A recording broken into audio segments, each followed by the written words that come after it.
Welcome to Daily Discipline, the show that fuels your daily grind and helps you build a life of purpose. I'm your host, CJ Ward, and in today's episode, I'll be delving into three particular stories of perseverance, dedication, and the unseen sacrifices that paved the way to success. Now, the mission of Daily Discipline is to serve as motivation, inspiration, and encouragement for the masses. Today's segment is a testament to the power of daily discipline and transforming lives. As I stated prior, I have three incredible stories lined up for you. Tales of overcoming challenges, making sacrifices, and emerging as a leader in three respective fields. My first story takes us to the world of athletics. Imagine being listed as number one in the world at something, in particular, the triple jump. It wasn't just about talent, it was about discipline. Now, someone may ask, how was daily discipline required to become the number one triple jumper in the world for 2 consecutive years as an athlete under 20 years of age? Well, my response would be, it went way beyond the hours on the track, the runway, and in the pit. It was about the sacrifices in my personal and social life, a strict regimen, and a relentless commitment to training. It was about waking up every day and pushing my body to its limits, especially when nobody was watching.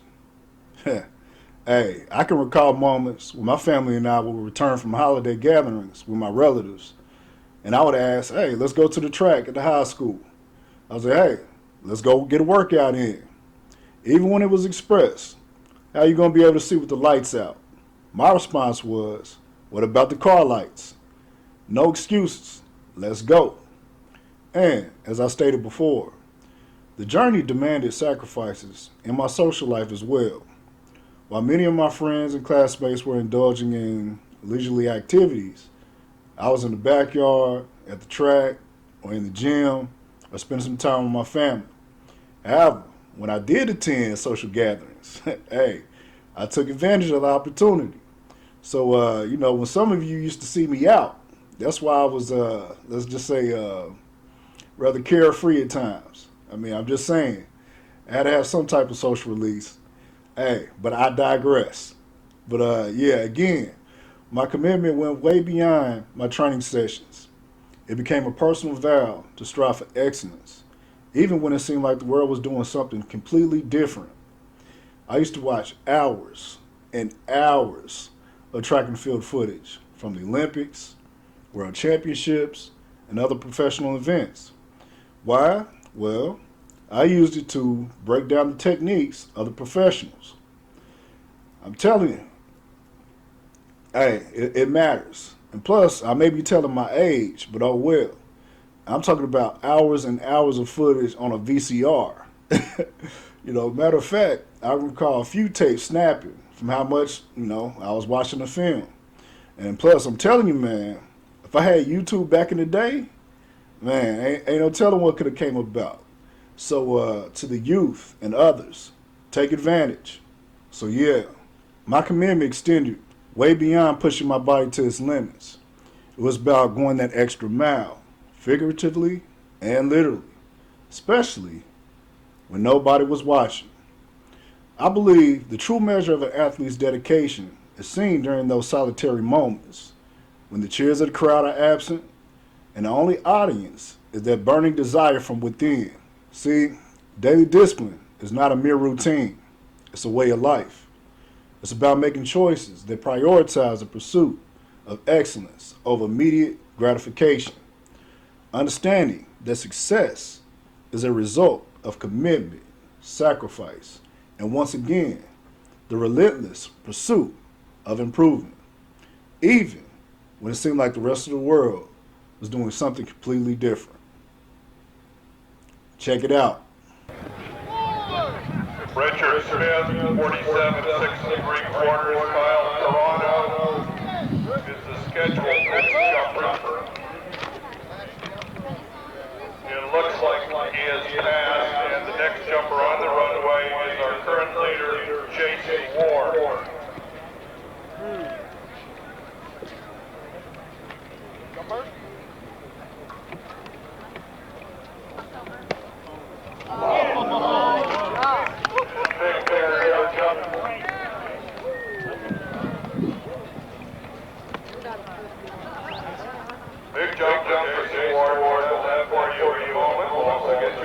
victory. 52, 1/2 inch. Oh my God.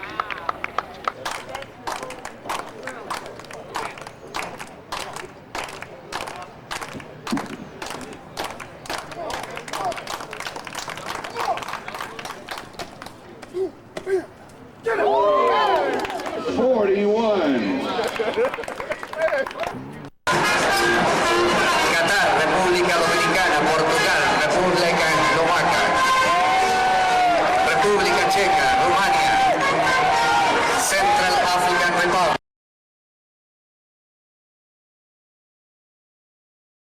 Now, for my second story, it's about creating an ideal life, both personally and professionally. Not only about being a published author of literature, but it's also about crafting a life that aligns with my values. So let's explore the discipline it took to manifest this dream. Now, if you haven't picked up on it yet, discipline has always been the roadmap to my dreams. It meant saying no to distractions, establishing a balance between work and personal life, and consistently holding myself accountable to make my actions align with my words and values. Now, did I get it right every time? No, of course not. No one is perfect. However, I believe it's about being intentional in every decision. From writing books to creating an ideal life has been truly a transformative experience that required unwavering discipline. Discipline, along with my faith in God. And this brings up an important topic, a topic I've written about in great detail, the importance of mentorship, in a publication called The Enduring Symbol of Mentorship, which feel free to check out when time permits. Since I didn't have a mentor or a guide to follow, except for the Bible, I had to shape my own path using creativity, productivity, and personal growth. For anyone who has ever published a book or multiple publications, you know writing books demands dedication and consistency. Discipline, in this case, meant setting aside specific hours each day to immerse myself in a world of words, to cultivate ideas, and to bring characters to life. It meant saying no to procrastination, the temptation of distractions. It was in those quiet moments when discipline was the force that kept me typing away, one word at a time, building the foundation of my literary dreams. Now, transitioning from the solitary endeavor of writing to the broader canvas of creating the ideal life required a different set of disciplines. It meant establishing a balance between work and personal life, setting boundaries, and ensuring that the pursuit of my professional goals did not overshadow the importance of my personal well-being and relationships. And a word to the wise, saying no to overcommitments and learning how to prioritize your priorities and self-care is truly important and certainly a balancing act. Now, don't get me wrong, discipline in this context wasn't just about setting a routine schedule, but it was also about being flexible and willing to adapt. It meant recognizing when to push through challenges and when to take a step back for self-care, because the journey demanded a dynamic approach, providing direction without stifling creativity and spontaneity for the unexpected moments of life. However, consistency was a cornerstone of this particular journey. Discipline served as a bridge between my aspirations and the tangible steps needed to achieve them. It required a conscious effort to make the decisions that resonated with my core beliefs, even when faced with external pressures and tempting shortcuts. Each choice, big or small, was an opportunity to reaffirm my commitment to the vision I have for both my creative endeavors and my life as a whole, which I have documented in a publication titled Road to Recovery, Feel free to check it out when time permits. With that said, the daily discipline I embraced wasn't merely about restraint.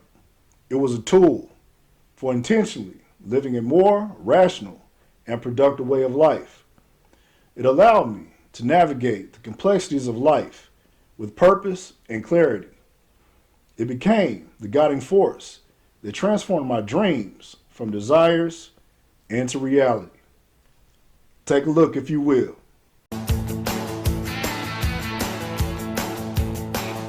Thanks for staying with us. All right, we've talked about creativity. There's so much freedom in self-expression and therapy as well, right? A unique perspective can bridge gaps that may divide and separate humanity, whether it's literary, visual, musical, or physical. We have an author here, C.J. Ward. His creations aim to make that connection.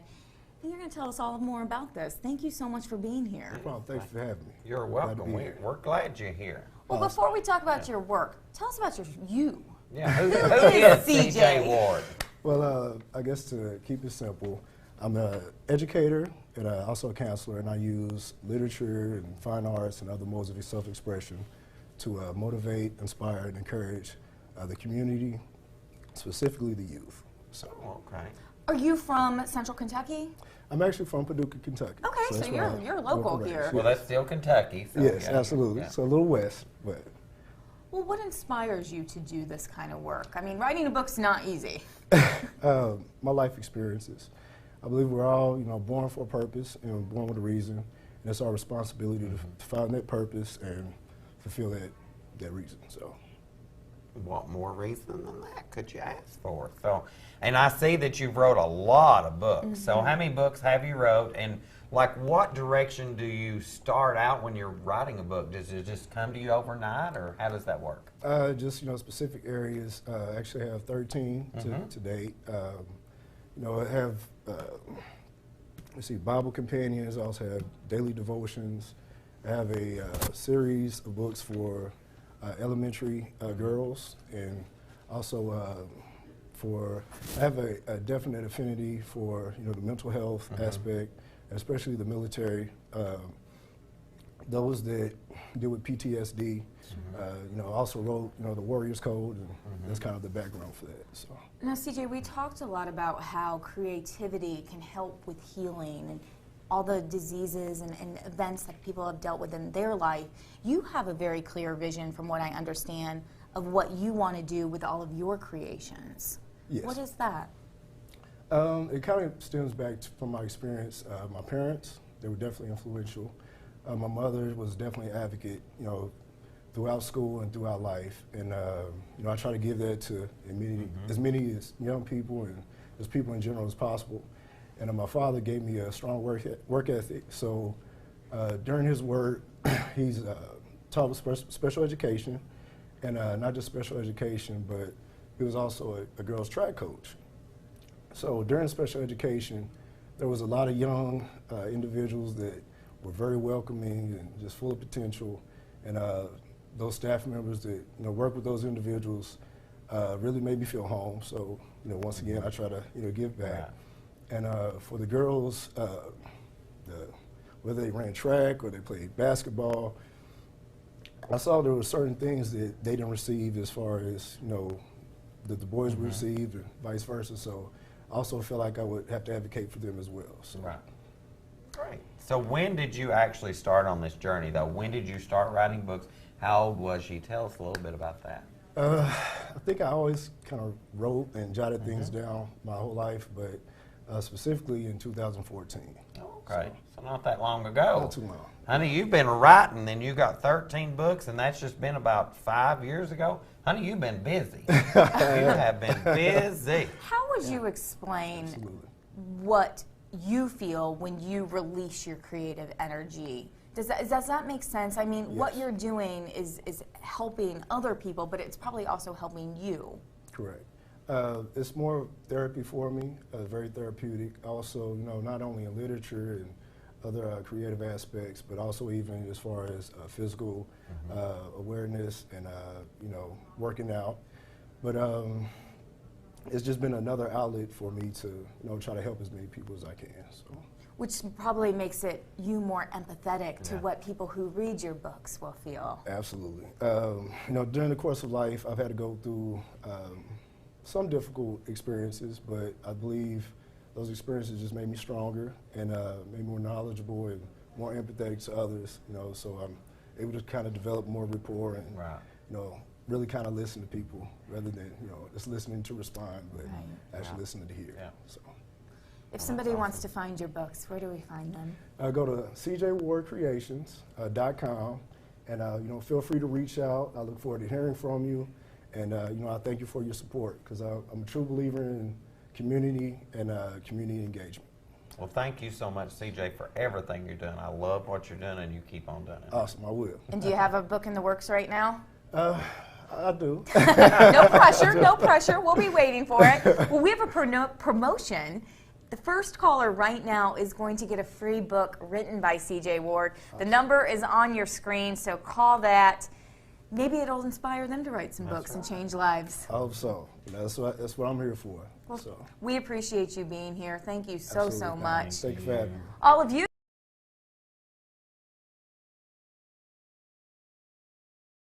This leads me into my final story, and we're going to shift gears to academics. Now, this story entails how it's overcome many unflattering school experiences to reach the level of doctor in sociology and cognitive behavioral therapy. So yeah, let's hear about some of those challenges I faced and the discipline it took to turn things around. Because, as I shared with others a time or two, I hated school since the first grade. Now, for those who haven't heard this before, the reason I hated school was due to the way I was treated by certain teachers and admins and the institution of school itself. So again, to the teachers, admins, and the other staff members that treated me fairly and kindly, I truly appreciate all of you. And you all played a significant role along my academic journey. Salute. So, how did I use daily discipline to play a role in my transformation? Long story short, discipline was my anchor. It involved setting daily goals, staying focused on long-term objectives, and embracing the grind. It meant passing through self-doubt and the opinions of others to pursue my passion for understanding human behavior and social constructs. And I'm telling you, the journey from elementary to reaching the level of doctor was nothing short of remarkable. A miracle for real. It was a testament to the power of discipline, which was a force that kind of served as a guiding light throughout the difficulty and often traumatic experience. My initial school experience was packed with challenges, and it could have easily derailed my aspirations of academic pursuits. However, rather than succumbing to adversity, discipline became the way. Setting daily goals and non-negotiable routines was a roadmap that provided direction when the path seemed uncertain.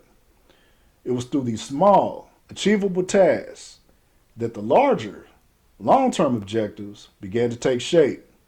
And most of all, faith without works is dead. Daily discipline played a crucial role in ensuring that every step taken was aligned with my ambitions. In the face of all distractions, bad company at times, setbacks, toxic living environments, and moments of doubt, the commitment to daily discipline acted as a shield, guarding against deviations from the path that was directed toward academic achievement. The essence of discipline, I believe, manifested into the ability to embrace the grind, to find motivation in the routine, and to persistently work towards the end goal. However, it's not just about completing assignments or finishing the necessary curriculum. It was about dedication to understanding human behavior at a greater level, being on the front lines. The daily grind involves immersing oneself in whatever you're pursuing, pushing past boundaries, and going beyond the surface level to the deeper layers of knowledge. Having a Conscientious Conversation, which is another publication. Feel free to check it out when you have time. Self-Doubt, which was a companion along the journey, but I met it head on with discipline. Once again, the commitment to daily goals and long-term objectives served as a counter to the nagging whispers of inadequacy. Man, if y'all only knew.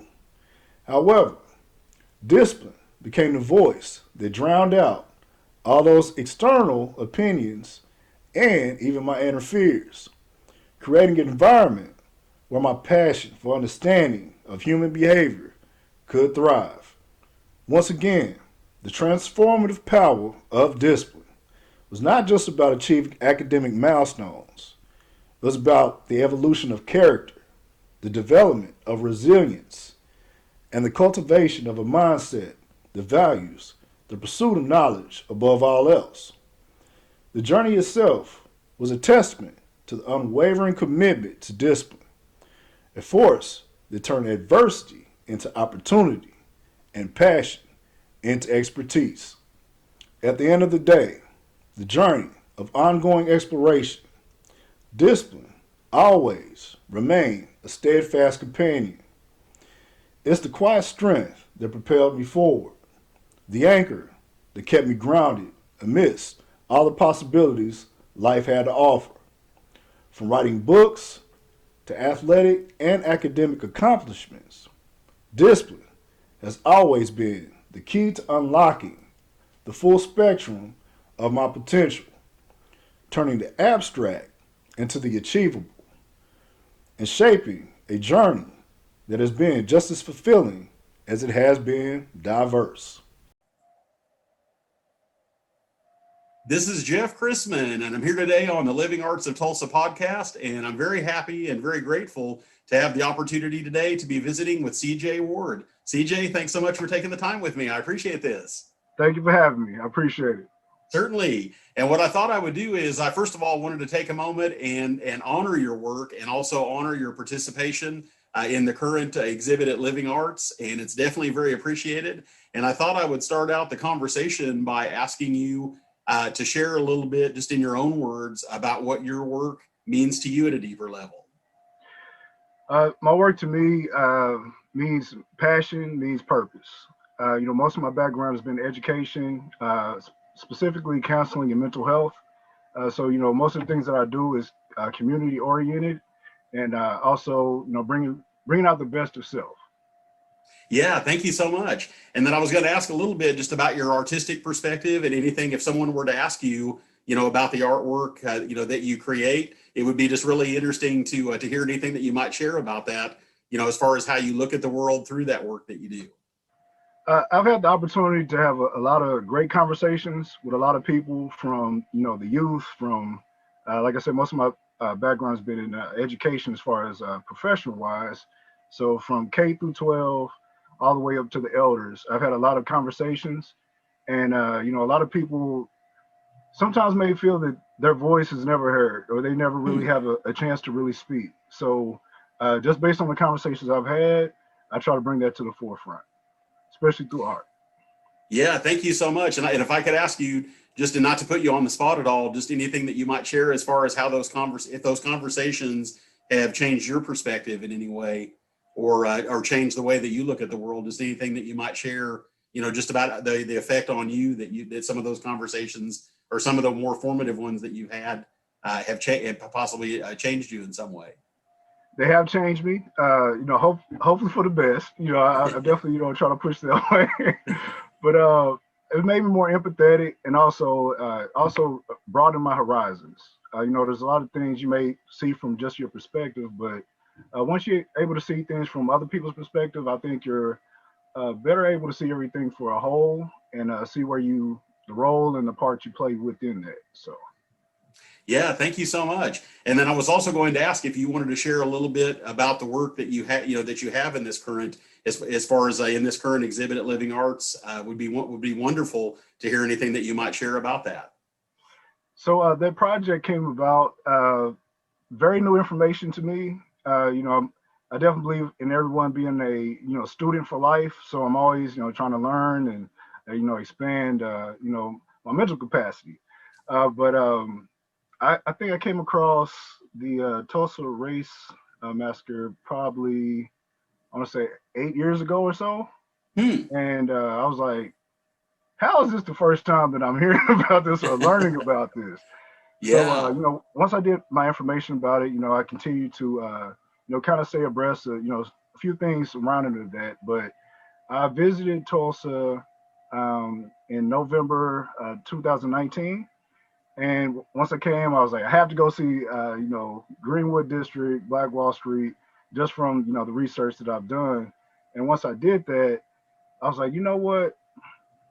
Since my background is mostly in education, counseling, and mental health, what is the results of the trauma that has happened from this 100 years and Yeah. everything that's been involved? So I came there and I visited, and I was like, okay, well, I believe in being a traveler, so I try to go around as many places and have conversations with people. So once I got to Tulsa, I was like, you know what? Um, this wasn't what I expected as far as in a good way. I just wanted to see the community and some of the moving parts. And shortly after that, I learned about the Tulsa Remote Program. Hmm. And I'm just at a stage right now. I've been doing a lot of doctoral research, things of that nature. So I learned about the Tulsa Remote Program. I was like, well, I could do a year. Why not? Let me go see see this wonderful city, right? So from there, once they accepted me into the program, which shout out to Tulsa Remote for the acceptance. Once I was there, I was able to do more trauma informed care. Actually, got on with OU. It's the National Resource Center for Youth Services. I Hmm. worked with them for at least 6 months, and definitely dealt with that uh, you know that particular subject. So just everything that I'm speaking about, I just say that the work that I put forward with that was based on the conversations I've had with people, and also being involved in the community, and also just want to play my part. Yeah, that's beautiful, and I really do honor that. And I was going to ask you as well, just what it has been like, since you've arrived in Tulsa, just what this has been like for you, in your, as far as any experiences you might share, or just anything that's been really memorable for you. Well, I would say there's been a lot of the people that have embraced me as a transplant into the area. I really appreciate them. It's been kind of different experience. I used to live in Texas. Also used to live in Arkansas, so that's not too far. I'm Hmm. originally from Kentucky, so I'm kind of on that Bible Belt. So there was a lot of similarities and familiar sites, but there also were some a chance for new things. I'm a nature's man, so I've taken advantage of Turkey Mountain and a few other places. So Oh yeah. it's been a good experience. I'm able to really be on the forefront and see how Tulsa is. So it's been good. Yeah, and I was wondering too if by chance it has living here or spending more time here, has that possibly affected just how you have seen the effect of the past 100 years on the community and. After studying trauma, for a period of time, I could see some of the effects, and actually being able to see it in person um, allowed me to be at least a little bit more empathetic. At least I try to be, and going forward, taking my experience and kind of putting the pieces together, and hopefully piecing something together that will help the community and the city as well. Yeah, thank you. And then I was going to ask you, just in terms of, with the different events that were going on, over the past 2 or 3 weeks, actually maybe longer than that now. I was just going to ask, when you look to the future, if there's anything that you see in terms of, I didn't know if you see healing or just anything that you might share, just as far as you look to the future yourself personally. Well, I'll say with the mantra of the U.S. United we stand, divided we fall. The way that we can make that work and also bring some healing, we have to work together. there's a thing that I say. Do me a favor. Put your hands up like this, if you don't Oh, mind. actually, like Yeah. right now. Okay. All Yeah. right. So, what's the biggest difference between the two pictures? Well, I'm trying to think here. Wait, well, we're definitely both we're both human beings. Yeah. Okay, I appreciate it. But what else is different though? Yeah. Other the skin color is it? Okay, there we go. Yeah. Yeah. Now this is the thing. If we continue to go back and forth about, okay, your skin color may be a certain skin color, mine's another, Yeah. we'll just continue to clash. But do me a favor, Oh, turn yeah. it around. Yeah. So you turn Turn this it way. around. Yeah. There we can connect. That's how Yeah. we heal. That's how we get over. Yeah. Yeah. Wow, CJ, I love that. I love that. And I was going to ask you too. Do you? And I've always sensed that is it really about finding the fact that we all are souls, that we all have this human consciousness, we all feel the same feelings, and yeah, I tell you, you know, I was able to, blessed to have friends at a young age. And it wasn't until I went to school that I found out, dang, I had white friends. Like, they were just my friends, right? So when we tap into education and, as far as self-education and also education for others as well, just we gain a wider grasp of, others as well. I think we're able to connect more. So it really is based on the education, at least from my opinion. Yeah, I love that. And I was going to ask you too. It sounds like I had never really thought about this before, but in terms of when you said the word conversations, is this really in a lot of ways about just the power of us being able just to speak about these things and not avoid it and yeah, and just be able to actually speak from the heart. I don't know if that's an oversimplification, but I think you summed it up well. Conversation, I believe, is just, if you kind of look at it like a tennis match, I may yeah, hit the ball and I hit it back. We just have a conversation rather than, I'm just hitting the ball, not expecting it to return. So, I named the title of the conscientious conversation because I think it goes further than surface level, but those that are willing to go deeper yeah. will be the bridge. Yeah, yeah. And I was going to ask you too. I mean, sometimes I was just curious if you just had anything, just from your own viewpoint and your own experiences, if those conversations sometimes are a little more difficult for people, or I don't know if you've ever experienced, sometimes people are maybe afraid to have, I don't know if people sometimes are afraid to have those conversations. Well, change is hard. Yeah, Sometimes people really don't want change because, you have to get out of your comfort level. But yeah, I think, like that's the saying, sometimes it may get worse before it gets better. Have those yeah. difficult conversations. As long as we're able to have a conversation, hit back and forth, I think it'll go well. Yeah, yeah, and I'm assuming is listening a big part of that as well. I wonder if sometimes I know as humans, sometimes it's so, and I feel like this is a human universal. No matter where we're from or no matter what we look like, is it sometimes that we're so busy we want to say whatever we want to say, and make sure that we're having our opinion heard. That I wonder if sometimes if that really gets in the way, instead of just listening and I yeah, think, we were given 2 ears and 1 mouth for a reason. I think we should, listen twice as much as we speak. So, but once again, like I said, it's just opinion based, but, I think that if people really heard people and not just heard them to respond, but actually heard them or listened to them to understand, I think that really goes a long way. yeah, yeah. I have to tell you that these are some things that are really, really reaching me, and I'm just so appreciative, CJ. In fact, I was going to ask. I just really wanted to, to open up the floor if there's anything that you possibly would just want to share. Not to put you on the spot, but at this point, I'm just so appreciative of what you shared. If there's anything else that you might want to speak to or share with people who are viewing or listening, I definitely appreciate it. Yeah. Oh, well, I would just say, to anyone, if you haven't attended the exhibit, definitely go see the exhibit. Definitely, speak to, the staff at Living Arts. of Tulsa. Wonderful people. I appreciate them for allowing me to come in, and as well as not only that, just be supportive and truly be a part of the community.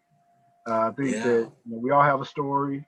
We all have things that we can contribute, and we also have an opportunity, especially right now, to connect and bridge, not just from a particular, I guess, standard or whatever else, but sometimes change may be difficult, but sometimes change can be good.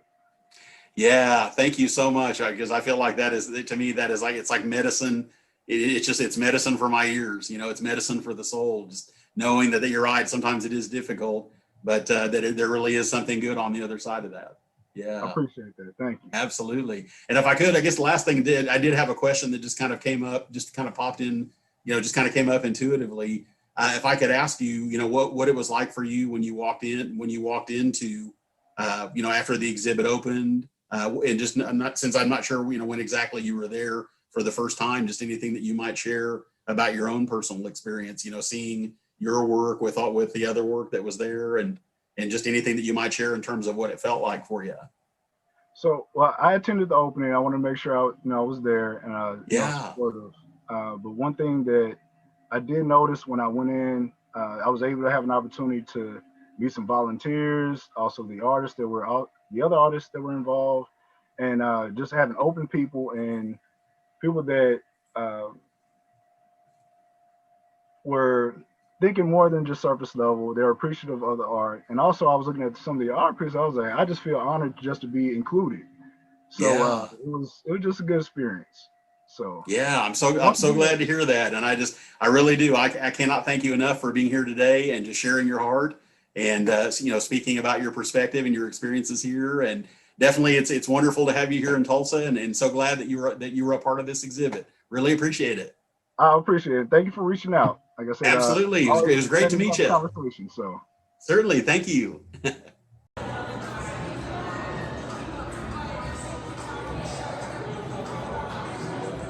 Martina oh, I'm gonna butcher that name. Forgive me. Thank you for tuning in.